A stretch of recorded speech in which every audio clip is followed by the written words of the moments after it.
A sheet of industrial brass tears when an automated press stamps it in one direction, yet forms perfectly into a complex shape when the sheet is rotated 90 degrees under the same die. This occurs because metal is not a uniform solid. The underlying cause is crystalline anisotropy, the reality that metal properties are directional because their internal atomic structure is directional.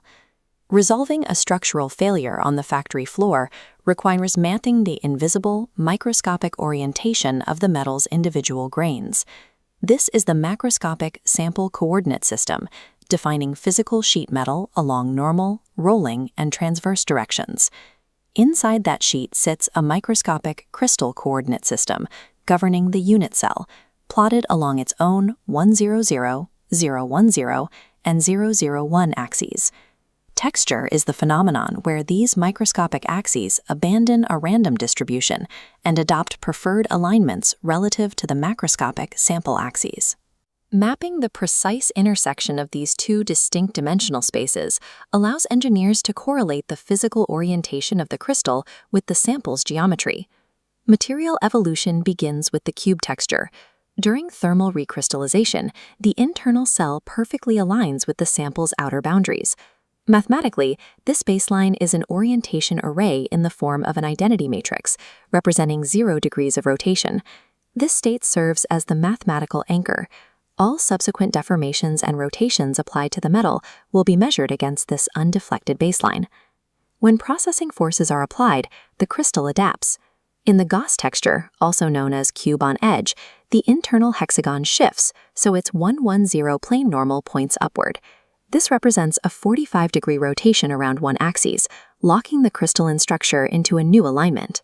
This physical rotation is captured by replacing the ones and zeros of the identity matrix with trigonometric fractions representing the exact angles of the shift. A predictable change in manufacturing conditions directly rewrites the metal's mathematical blueprint. While thermal processes yield simple alignments, mechanical rolling compresses the crystalline structure through physical force. The resulting brass texture is the product of multi-axis deformations.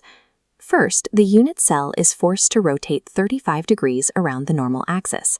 A second sequential rotation follows, an additional 45-degree tilt around the new x-axis, resulting in a compound 110, -112 orientation.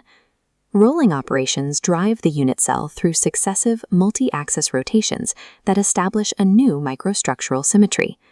To compare these states, we examine 110 pull figures, which map the density of crystal orientations for the Goss and brass components side by side. The brass pull figure shows a distribution similar to the Goss component, but the points are shifted by a distinct localized misorientation. These figures demonstrate the brass orientation is a structural derivative of the Goss state, a result of a specific rotation applied to the recrystallized form. This table summarizes the microstructural progression, from the zero rotation cube to the single-axis Goss, and finally the multi-axis brass texture.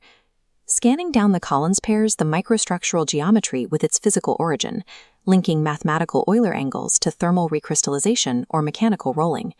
This matrix serves as a translation tool, allowing engineers to connect raw factory forces with internal crystalline geometry. By tracking these internal alignments, engineers can predict how a metal will respond to stress, ensuring it accepts force without tearing. Manipulating this physical transition from the cube to the brass state dictates the material's final traits, including mechanical strength and formability, while the alignment occurs at the microscopic level, dictating that geometry ensures reliable performance across large-scale industrial production. Mastering crystallographic texture bridges the gap between abstract mathematical matrices and the physical requirements of modern engineering.